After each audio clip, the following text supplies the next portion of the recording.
Hey guys, welcome to my den. I hope you're all doing well. I'm Chingo, which literally means friend in Korean. It's not my real name, but it's one of my so-called nicknames. Think of me as your friend who's helping you stay up to date with K-dramas as well as Korean movies. I love making commentaries, reviews, and explanation videos about dramas, movies, characters, and etc. Grab your snacks because today's tea is about to be hot, hot, hot. Today, I'm going to be reviewing the first episode from the K-drama Hometown Cha-Cha-Cha, while also sharing some of my own theories. I have a spoilers and theories videos on the drama. You can find the video on my channel or in the playlist that I've created for the K-drama. The link will be in my description box. At the start of the episode, we see Hye-jin running around as part of her workout. I loved how she kept pushing herself to run faster when she saw how well the other athletes around her were doing. This is a perfect example of how other people can push us to do better. Even strangers can influence us like this. While in the elevator, Hye-jin met a very talkative woman named Kim Yoon-ok. Hye-jin obviously wanted to stop the conversation, but the woman kept talking and bragging about her daughter. I found it funny how the two women later ran into each other at Pyeong Dental Clinic, which is where Hye-jin works. Although Hye-jin's life motto for the last 20 years has always been, don't be nosy and focus on yourself, she couldn't help but stand up to the director when the latter wanted to scam Kim Yoon-ok into doing expensive and unnecessary dental procedures. I love the scene where Hye-jin reminded her director about the Hippocratic Oath and how doctors should care for their patients. Before the director could fire her, Hye-jin quit her job and made sure to refer patient Kim Yoon-ok to another dental clinic. Alas, while drunk, Hye-jin ended up ratting out her director on a community blog. And although everything she said was true, no other clinics wanted to work with her because she was now a whistleblower. Plus, her ex-director was doing her very best to blacklist Hye-jin in the industry. I wonder if at the beginning Hye-jin had a good relationship with her director, since the latter did admit that Hye-jin is one of the best in the field. This may sound weird, but this drama made me appreciate dentists more. I don't think I gave them enough credit for their hard work. In the end, they are doctors as well who specialize in our teeth, a very crucial part of our body. We learned that Hye-jin is a 34-year-old woman, and despite her prestigious job, she makes sure to wait for discounts in order to afford the things she loves. We get to see a distant memory that she has with her parents. The fear in the little girl's eyes when she knew that her mother was hurting and dying was very evident. I felt for her. After reminiscing on the memory of their family vacation at Gongjin village, she called her dad to have a small talk because, after all, it was her mother's birthday on March 23rd. Her father is now remarried, and he seems to have a distant relationship with his daughter. I think Hye-jin still feels awkward around her father's wife, and maybe she resented him in the past for getting remarried. I feel like she may have kept that to herself while slowly distancing herself from her dad in the process. I hope that their relationship improves in the future because now the mother is gone, they should make the most of their time together on Earth. In memory of her mom's birthday, Hye-jin went to Gongjin village while sitting by the seaside. I knew something would happen to her shoes as soon as I saw her step into the sand with them. In my head, I kept saying, "Girl, don't do it." But of course, she took them to the seaside. It was a very bad idea, but fate, I guess, because her shoes are the reason she got to meet Du-sik for the very first time. This scene reminds me of Cinderella in a way, when the prince comes to give her the slipper. Of course, this is different, since Hye-jin was looking for her slipper that she had lost. I loved the introduction we got to Du-sik. We saw him in his home village having a good time in the sea and helping everyone that he encountered. He even speaks foreign languages. I love learning languages, so hearing Kim Sun-ho speak a foreign language was amazing. By the way, let me know if any of you recognize the language. The interaction between Du-sik and Hye-jin was hilarious. They always had something to retort to the other. I have to admit that Hye-jin was a little bit full of herself to think that Du-sik would go back to the sea to find her other missing shoe, just because he had found the other one. After the prompt meeting, Hye-jin went around looking for food, the toilet, phone service, and even an ATM dispenser. While doing so, she ran into two kids. The girl was crying whilst the guy stayed silent. Like Hye-jin, I had assumed that the little girl was the one whose teeth was broken since she was crying so much, but it ended up being the boy. I think the girl internalized the guy's pain because he's not as expressive as her with his emotions. By the way, the boy's name is Jung Yi-jun and the little girl's name is Chebora. Hye-jun is the son of Hye-jong and Jung Yong-kook. The two have been divorced for 3 years, and I wonder what happened. But is it just me, or does it feel like they still have feelings for each other? Maybe they'll get back together later on, or simply become friendly with each other. The two were talking with Chegum-chul, who is Jung Yong-kook's friend. A few seconds later, Hye-jin appeared with the two kids.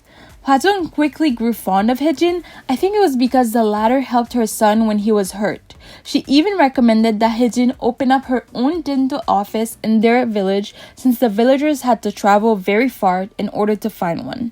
To be honest with you guys, I don't think the work will be as lucrative as Hye-jin might imagine, since the village is small and the people don't seem to spend large amounts of money. But the fact that she will be the sole dentist will definitely work in her favor. Hye-jin ended up meeting Ho Jun-tae and his daughter Oh-juri at the coffee shop that the family owns. The coffee shop doesn't seem to be doing so well, and I think it's because most of the villagers are older and they don't drink coffee. But we also can't forget that the coffee tastes really bad. That is, according to Hye-jin. We saw Du-sik making coffee later on, and I'm pretty sure that he makes better coffee than Chun-chae. Speaking of Chun-chae, he used to be a singer. I think his career flopped, and so he came back home after that happened. I wonder who's the mother of his child, and if they're still together or not. I feel like he may be a single dad, but we'll see whether that's true as the story develops.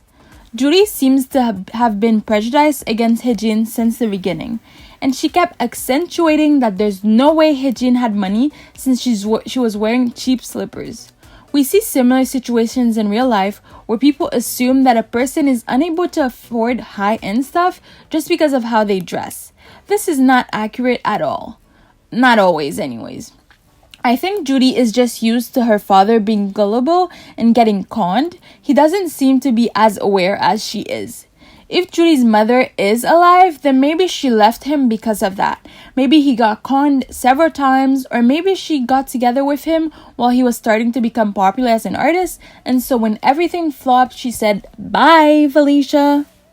Anyways, in order to repay the 4,000 won that she owed Chun-chae, Hye-jin ended up getting a part-time job with the Harmonies by cleaning squids.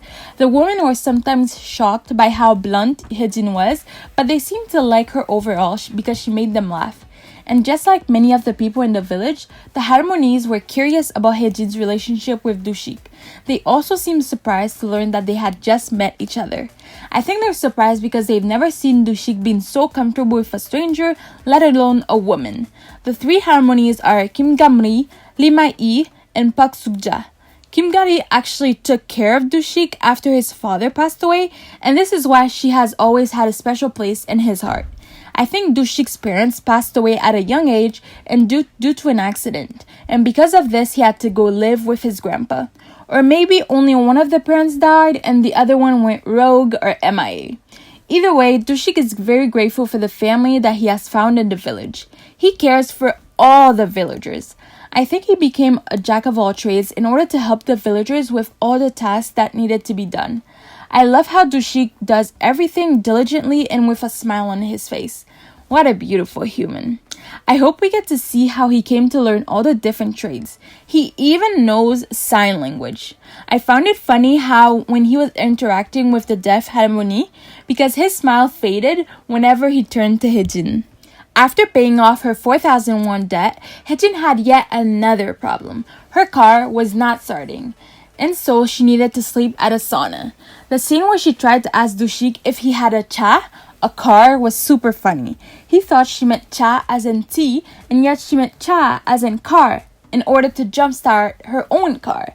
This is the first glimpse we get into how the drama was named. I think the drama is meant to fill us with warmth, just like the tea we drink. But there's also other chas involved, like cars. Although Hye-jin's motor was now starting, she needed to get a new tire, and the mechanic could only be reached the next day. This is why she had to stay over. Hye-jin ended up on a roof after a brief encounter with Du-sik, who of course works at the sauna, in a possibly innocent cricket. There was a shooting star, and Hye-jin wished her mother a happy birthday. It's amazing how all that happened in one day. I loved getting to delve deeper into the villagers' lives for that one day. The next day, Hye-jin was able to get her tire fixed, and we got to see a glimpse of how lively the village is even at the early hours of the morning. Du-sik was holding an auction in the market as Hye-jin watched him with amusement and wonder. While on the drive home, she received a call from her ex-director, Lee Min-young, who was saying that Hye-jin would have to beg her if she wanted her job. This whole ordeal caused Hye-jin to make a U-turn towards Gongjin village. Her mind was made up. She was going to create the first dental clinic in Gongjin. Hye-jin made sure to reach out to the Hwajong so that the latter could lead her to the realtor. But while they were on the way, Hwajong received a call from her ex, who is apparently the village chief. Hye-jin ended up going alone, and there she met Du-sik, who, as we know, is the realtor. Because she was so dumbfounded and confused, Hye-jin asked Du-sik what his deal was. His answer was simply that he was Chief Hong. I loved how in the end we got to see that Du-sik had noticed Hye-jin since the beginning. He always had a bright smile while watching her behind the scenes. Hye-jin is going to ask Hwajong if she doesn't find it weird how Du-sik does everything. I can't wait to see all that. Du-sik will recommend his services to Hye-jin after she gets her own place, since he is a licensed interior designer. We are also going to see the scene where Du-sik shows all his licenses to Hye-jin. The whole town is going to be mesmerized by Hye-jin's sudden appearance, her beauty, and the fact that she's a dentist. They're even going to hold a welcoming party for her. Well, I wouldn't be surprised anyways. These people are so sweet and they treat everyone like family. I think the town people are going to hear Hye-jin looking down on them while on the phone with her friend Pyo Mi-sun. Everyone will be heartbroken, especially Hwajong, who helped her get settled. Du-sik is going to be very disappointed at her, but I think he will feel pity for her when she apologizes. According to Nielsen Korea, the very first episode premiered to an average of 6.8 nationwide viewing percentages. This means that this drama started off really strong. We of course can't forget the many international fans like us who are loving Hometown Cha-Cha-Cha. Also, I love the opening that they created and animated for this K-drama, along with all the colors that we got to see. It really brings off the calm, relaxed, and happy vibes that I expected from Hometown Cha-Cha-Cha. Anyways, that was it for me. Let me know your thoughts in the comments. Episode 2 is currently out on Netflix, but you could find it on other drama sites as well, such as Drama Cool. My review for episode 2 will be out shortly, so stay tuned. If you like this video and want to see more from me, give this video a thumbs up, subscribe, and turn on your notifications. Take care, may God bless y'all, and until next time, bye!